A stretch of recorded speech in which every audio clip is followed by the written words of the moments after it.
Bienvenidos al podcast de APA. Dirige y presenta Susana de la Mata. Bienvenidos a una edición más del podcast de APA. Como ya sabréis, el pasado 6 de abril de 2024 se publicó en el Boletín Oficial del Estado y por lo tanto entró en vigor el tercer convenio colectivo de ámbito estatal de la industria de producción audiovisual técnicos de nuestro sector. Dicha publicación ha supuesto una nueva realidad laboral muy importante para todos nosotros, que deberá tenerse en cuenta en el momento de la elaboración de los presupuestos de los proyectos audiovisuales. Para esta ocasión, os trasladamos algunas de las novedades del nuevo convenio colectivo de técnicos a modo de reportaje de la charla informativa proporcionada por Teresa Silleras, fundadora de Silleras Asesores Jurídicos, especializados en asesoramiento jurídico en producciones audiovisuales, patrocinador de APA, que realizaron a mediados del pasado mes de abril.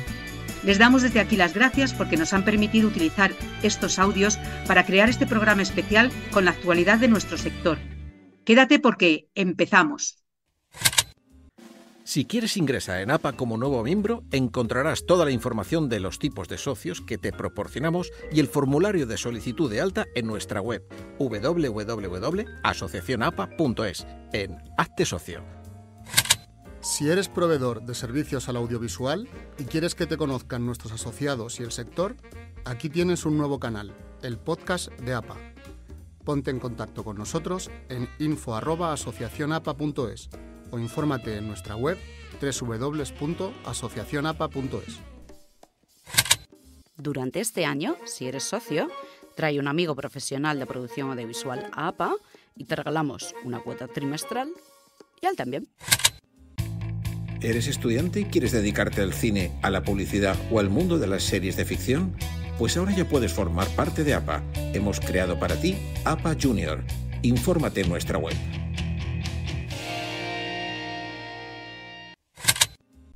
El podcast de APA, la mejor manera de conocer el sector audiovisual. Síguenos. El Boletín Oficial del Estado publica la resolución de 22 de marzo de 2024 de la Dirección General de Trabajo, por la que se registra y publica el tercer convenio colectivo de ámbito estatal de la industria de producción audiovisual para técnicos.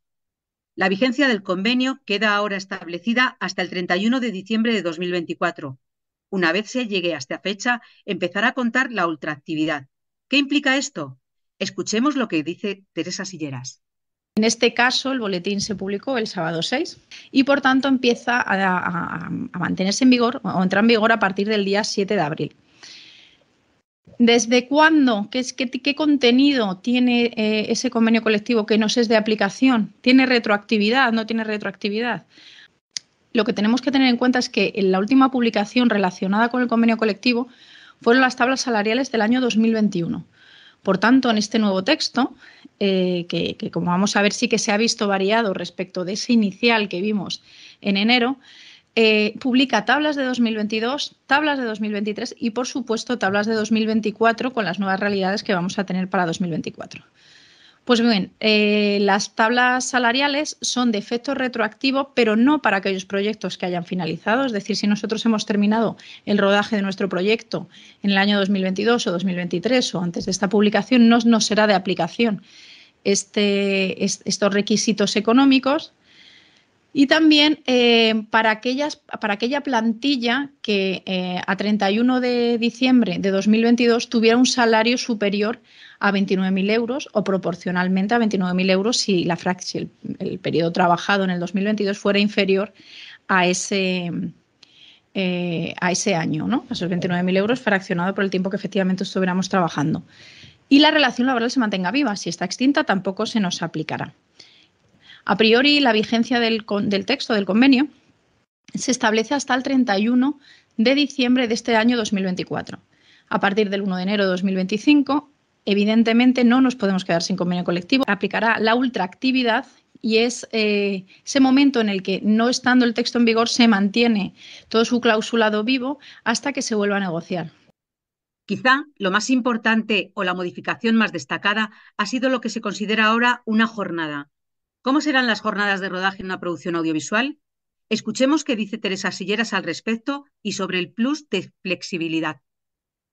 La regulación de la jornada como un hecho necesario para la ejecución de nuestros proyectos, porque conocemos que la distribución irregular de la jornada era una necesidad real que se tenía que llevar a cabo en el sector audiovisual. ¿Qué grandes cambios hay? Número 1, la jornada de 35 horas, que era la preestablecida como jornada ordinaria en el convenio de 2009, el segundo convenio, se extiende extinta y a priori, salvo determinados matices, la jornada ordinaria pasará de forma general a 40 horas. Adicionalmente, se establece que gracias al pago o al abono de un complemento salarial, el plus flexibilidad, se incrementa esa posibilidad de elevar la jornada ordinaria de 8 horas al día a 9 horas al día a través de este abono del complemento de flexibilidad, que no solo remunera esa posibilidad de ese incremento de jornada ordinaria, sino que también remunera la posibilidad de llevar a cabo ese tipo de cambios en los planes de trabajo que la naturaleza de nuestra actividad productiva tiene. ¿Qué sucede si se necesita alargar más allá de las 9 horas al día? El hecho de hacer jornadas más extensas hace que éstas se consideren jornadas especiales, un nuevo concepto de este nuevo convenio. ¿Qué elementos hay que tener en cuenta? Teresa Silleras nos comenta. Pero las jornadas especiales son aquellas que superan las 9 horas diarias de trabajo efectivo. ¿Podemos hacer jornadas especiales siempre que queramos? Evidentemente, todo tiene unos límites. Las jornadas especiales, a priori, pueden llevarse a cabo a través de 3 jornadas consecutivas. Podemos superar esas 9 horas al día durante 3 días consecutivos, a excepción del cine y la ficción, en cuyo caso se permite que esas jornadas consecutivas se puedan hacer, superiores a 9 horas, se pueden hacer durante 4 jornadas consecutivas a la semana. Importante, esta aplicación de 4 jornadas frente a 3 solo afecta dentro de la producción audiovisual al cine y la ficción y no al resto de subsectores.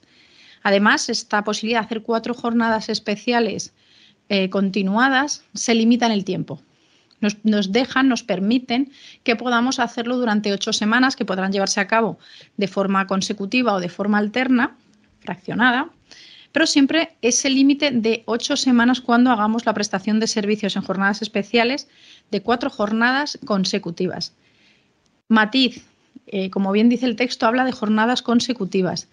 Si nuestro plan de trabajo establece jornadas alternas de más de 9 horas, no tendremos esa limitación de las 8 semanas y podremos llevar a cabo planes de trabajo muy ambiciosos con una jornada amplia sin necesidad de tener ese límite de las 8 semanas. Siempre, como os digo, respetando esa continuidad de hasta 4 jornadas consecutivas.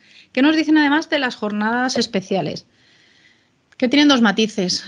Por un lado, tendremos que abonar a los trabajadores y a las trabajadoras un importe en complemento de jornada especial por llevar a cabo estas jornadas más allá de la 9ª hora, que serán abonados con un importe de 20 euros para este 2024. El devenir del futuro lo desconocemos y los importes del futuro también.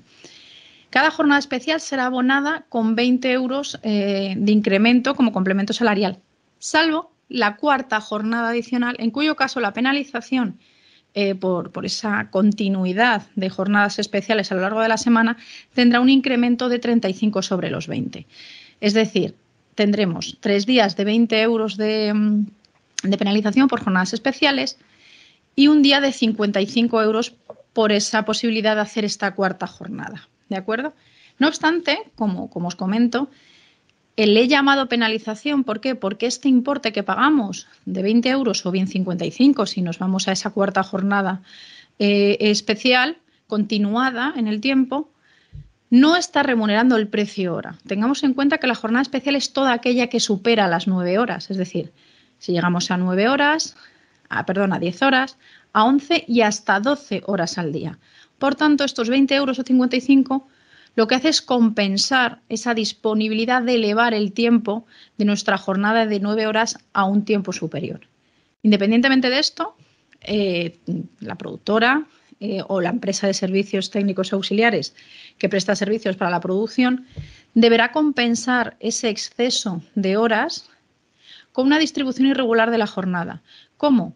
dando un descanso adicional por cada hora que se realice de jornada especial.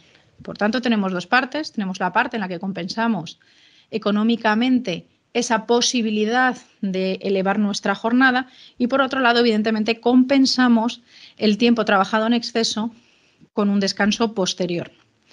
Ese tiempo de descanso funciona a precio hora ordinaria o una hora frente a una hora, es decir, no tiene carácter de excepcional, no se considera extraordinario en ningún caso, sino distribución irregular de la jornada. Y por tanto, y muy importante, si no podemos abonar el plus flexibilidad, no podremos abonar el complemento de jornada especial. Digamos que el plus flexibilidad es lo que nos da, es ese primer peldaño que nos da posibilidad de ampliar la jornada de 40 a 45 para poder luego hacer más de esas 45 horas a la semana a través de jornadas especiales. Si no somos beneficiarios de ese derecho de percibir el plus de flexibilidad para elevar nuestra jornada ordinaria, no podremos llevar a cabo jornadas especiales. Y, por tanto, si en algún momento determinado tuviéramos que llevar a cabo esa prestación de servicios de una forma más elevada, nos encontraríamos ante la necesidad del pago o compensación de horas extraordinarias. Dudas que nos puede generar este complemento de flexibilidad, por ejemplo, si es un complemento que debemos dar a todos los miembros del equipo. Escuchemos lo que dice Silleras. No se puede abonar a la totalidad del equipo, sino solo aquel que esté directamente vinculado a la ejecución de una producción concreta.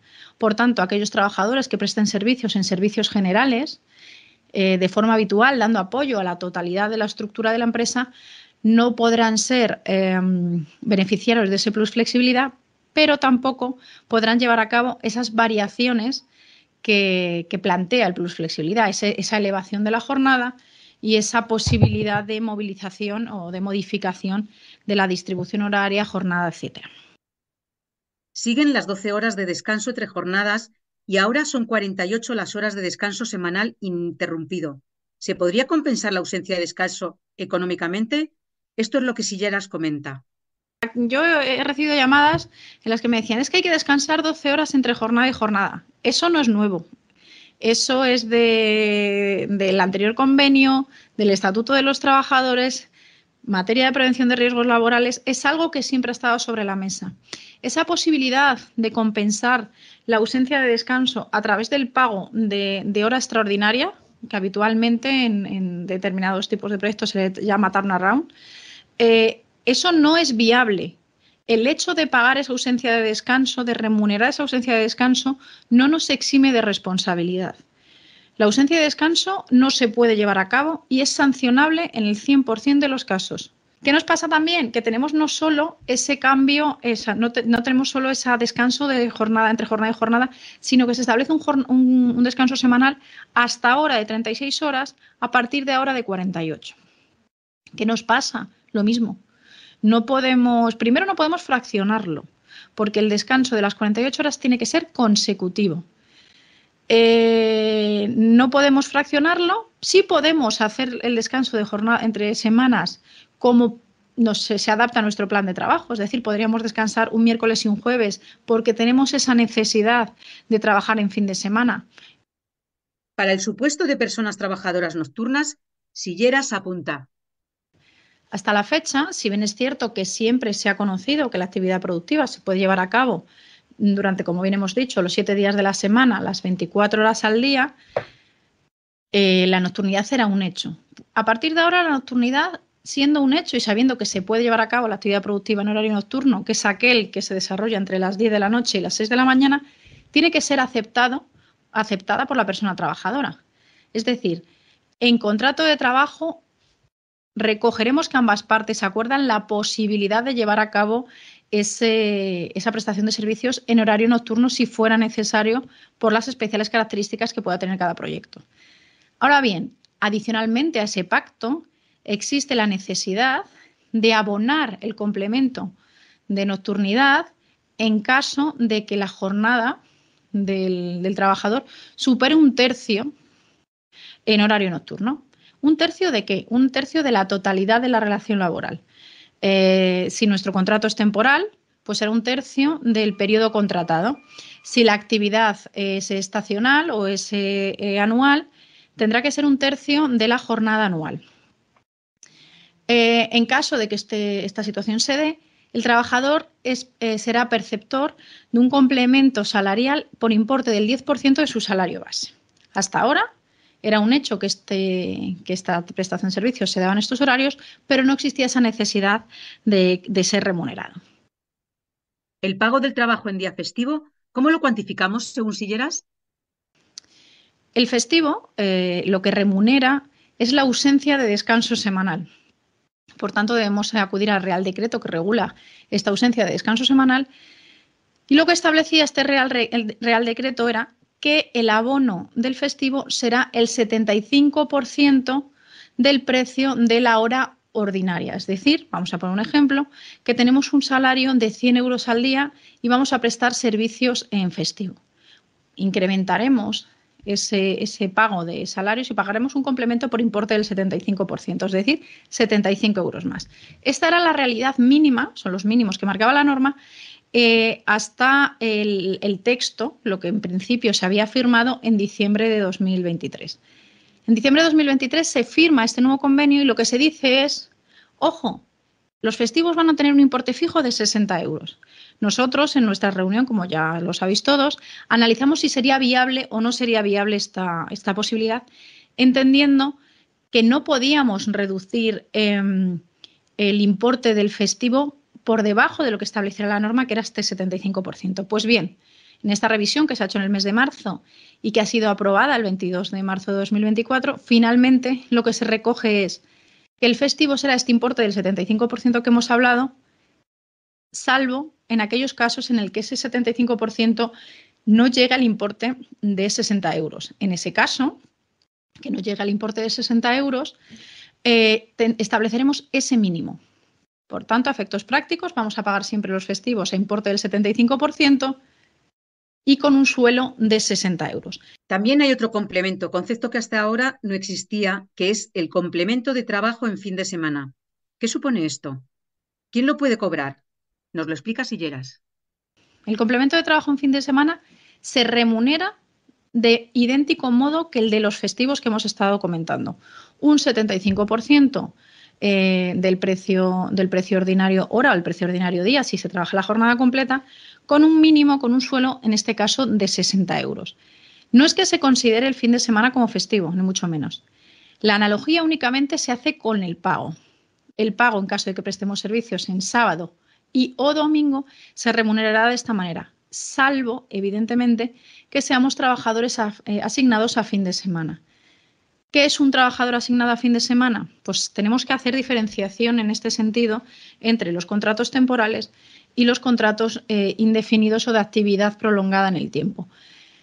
El trabajo temporal, pues cuando uno inicia su relación laboral y es conocedor de que su prestación de servicios se va a tener que ejecutar en fin de semana por las especiales características del proyecto, ya sería un trabajador asignado a fin de semana y, por tanto, no sería perceptor de un incremento salarial por complemento de fin de semana, ya que la circunstancia que motiva ese trabajo en fin de semana no es sobrevenida. Ambas partes eran conocedoras en el momento del inicio de la relación laboral. Sin embargo, en caso de una actividad de larga duración, personal que pueda trabajar de forma estable en una productora o en una empresa de servicios técnicos auxiliares, que puntualmente y por una circunstancia sobrevenida se vea la necesidad de tener que trabajar su jornada en fin de semana, deberá ser perceptor de ese complemento de fin de semana. ¿Qué nos dice también este convenio?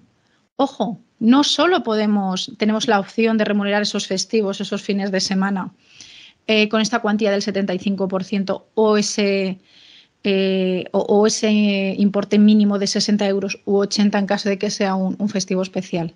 Existe la posibilidad de hacer un cambio. En lugar de percibir esa cuantía económica, compensar ese trabajo en jornada festiva con 1 día y medio de descanso. Importante, 1 día y medio. Por tanto, por cada festivo trabajado descansaremos 1,5 días que se podrán disfrutar de forma consecutiva, 1,5 días una tarde y un día o una mañana, o en su defecto de forma fraccionada. ¿Cómo se cuantifican ahora las horas extras? Sobre este tema, Silleras nos cuenta lo siguiente. Como sabéis, hasta ahora el precio hora extraordinaria se cuantificaba en 1,25 y ahora, a partir de este momento, se eleva a 1,5. Y se establece la posibilidad de que ese exceso de hora, esa denominación hora extraordinaria, se compense, bien abonando el importe de la hora extraordinaria a razón de 1,5 sobre la hora ordinaria, o en su defecto, que por cada hora extraordinaria el trabajador tenga la posibilidad de descansar 1 hora y media.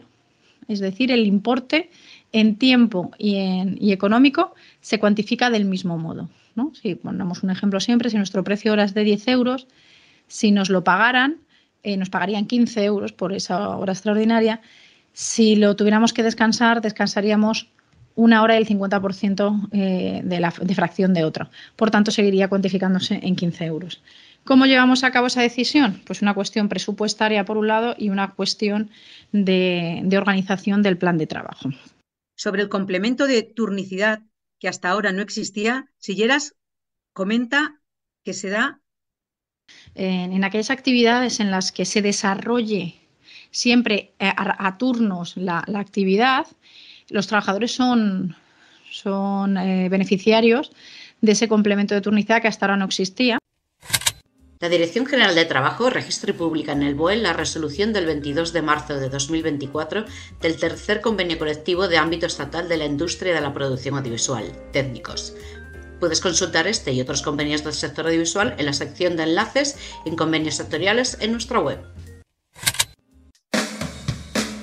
Desde APA queremos presentaros una gran novedad, APA Producciones. Una app móvil exclusiva para todo el sector audiovisual español. Técnicos profesionales, empresas proveedoras de servicio, Film Office, Film Commissions y otras entidades vinculadas a la producción audiovisual. La app está disponible para iOS y Android de manera gratuita y se trata de una actividad subvencionada por el Ministerio de Cultura y Deporte. Esta app pretende ser una herramienta clave para mejorar y agilizar el trabajo a productoras y profesionales que vayan a realizar un rodaje en cualquier parte de España. La aplicación cuenta con una base de datos repleta de información de todos los sectores con acceso a los servicios que proporcionan empresas proveedoras al audiovisual, las Film Office y otras entidades vinculadas a la producción para asistirles con los diferentes trámites necesarios para llevar a cabo. Además, la app incluye una base de datos de técnicos profesionales registrados, sean miembros de APA o no, facilitando así su contacto para su posible contratación. También permite que puedan contactar entre ellos y acceder a información ampliada. Los usuarios podrán recibir alertas y notificaciones importantes del lugar donde estén, avisos meteorológicos o alertas, o suscribirse al boletín de noticias quincenal de la asociación. Puedes descargarla en las plataformas de Android e iOS. Para más información, visita nuestra web o contáctanos. Si quieres estar informado de lo que sucede en el sector audiovisual, sigue el blog de nuestro socio Rodrigo Espinel, produccionaudiovisual.com. Allí encontrarás todas las novedades de la industria del cine y la televisión de nuestro país.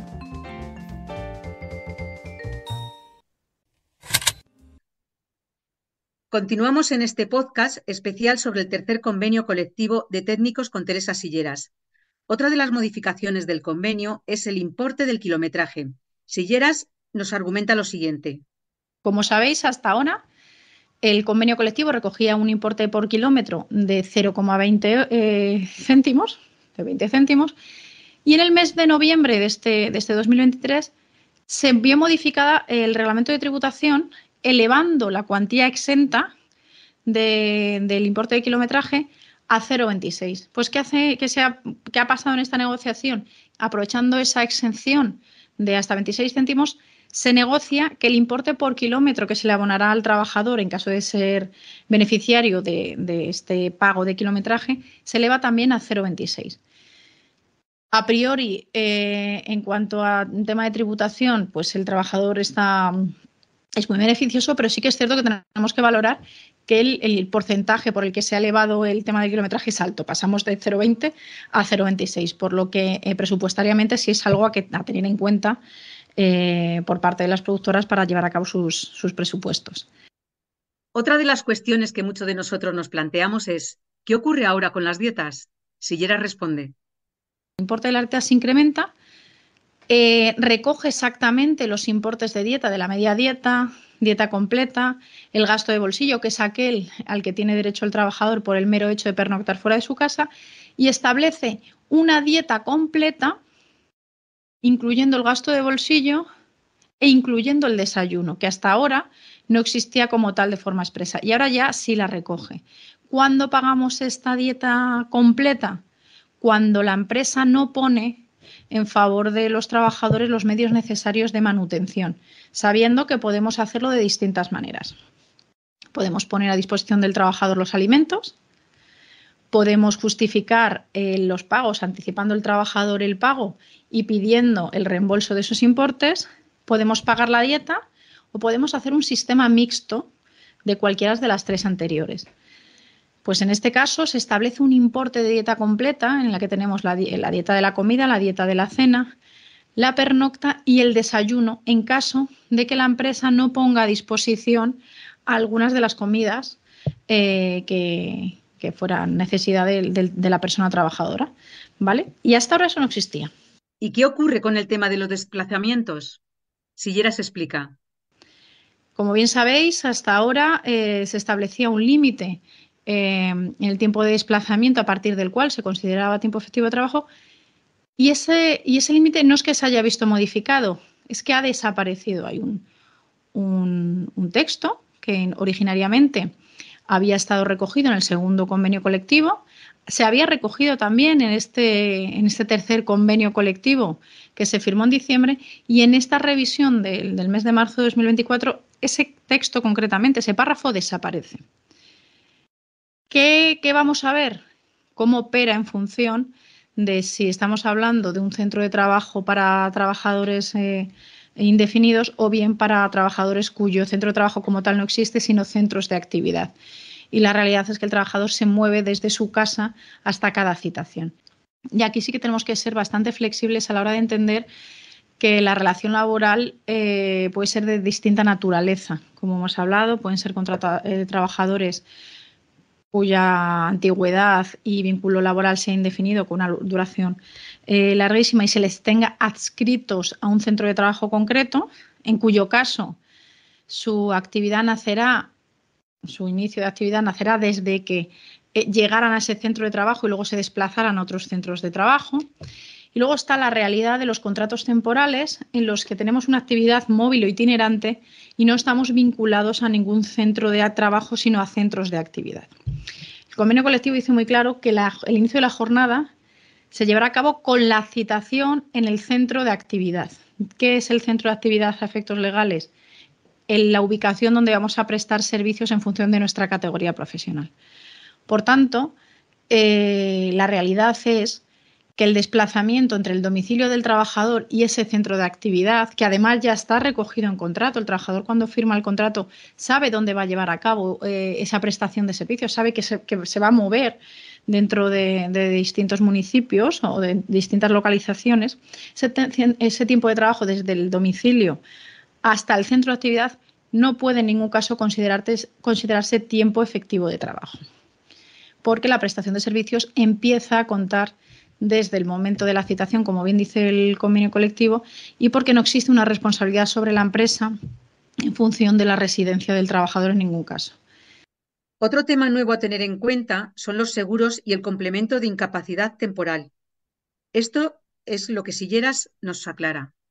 La necesidad y la obligación de contratar un seguro por fallecimiento, incapacidad permanente total, incapacidad permanente absoluta o gran invalidez derivado de una contingencia profesional, ¿vale? De una contingencia profesional que puede ser, por tanto, un accidente de trabajo o, en su defecto, una enfermedad profesional. Sí que es cierto que la enfermedad profesional es bastante complicado que se dé en nuestra actividad, podría darse, pero es complicado, pero no tanto un accidente de trabajo. Si de un accidente de trabajo derivan cualquiera de estas circunstancias que hemos hablado, fallecimiento, incapacidad permanente total o absoluta o gran invalidez, el trabajador que tenga estas consecuencias, o si es un fallecimiento, sus familiares serán perceptores de una cuantía fija que está establecida en convenio. Ahora ya es una realidad esta necesidad y esta obligación de contratar estos seguros. Y esto es lo que os va a incrementar, es un coste en vuestra planificación, vuestro presupuesto de cada uno de los proyectos que tengáis y de cada una de las estructuras que tengáis, por supuesto. ¿Qué se incluye también como una nueva necesidad y que es posible que nos suponga un incremento sobre el coste que no teníamos previsto? Como bien sabéis, el convenio anterior siempre ha establecido un complemento de incapacidad temporal del 25% de la base reguladora. Hasta ahora, cuando finalizábamos la relación laboral, finalizaba el vínculo laboral, acababa esa obligación de abonar ese 25%. Sin embargo, con la firma de este nuevo convenio y su publicación, se establece un nuevo derecho para los trabajadores y, por tanto, una nueva obligación para las empresas. Solo en caso de las bajas médicas, de las incapacidades temporales derivadas de una contingencia profesional, volvemos a lo mismo, siempre se genera el derecho cuando la incapacidad derive de un accidente de trabajo o una enfermedad profesional. El trabajador tendrá derecho a percibir ese 25% de complemento hasta un máximo de 3 meses, 90 días, posteriores a la finalización del contrato. Importante, las empresas desconocen esa situación de alta médica posterior a la finalización de la relación laboral. Por tanto, será el trabajador el que tenga que informar a la empresa de cuándo ha sido alta una vez haya finalizado su contrato para poder hacer el correcto cálculo de ese complemento. Pues bien, este importe habrá que tenerlo en mente de cara a ese presupuesto en una fase posterior a la finalización de los contratos de trabajo en caso de que se pudiera dar. Estas son algunas de las novedades más importantes a destacar de este tercer convenio colectivo de técnicos. Esperamos que este reportaje sirva de ayuda para su aplicación en vuestro día a día. Muchas gracias por escucharnos y de nuevo a Silleras por sus aportaciones. Os esperamos en el próximo podcast. Pero antes de irnos queremos dar las gracias a nuestra gerente Beatriz Lago, a nuestros socios de APA, quienes van interviniendo con sus voces para las cuñas que nos informan de nuestra asociación. Gracias, compañeros. Y Arturo Cres, quien nos ha dejado usar las músicas de librería que han acompañado este programa de podcast. Muchas gracias y hasta el próximo programa. Hasta aquí el podcast de APA. Os esperamos en el siguiente programa. Y recuerda que puedes escuchar todos los programas en iVoox, iTunes y Spotify.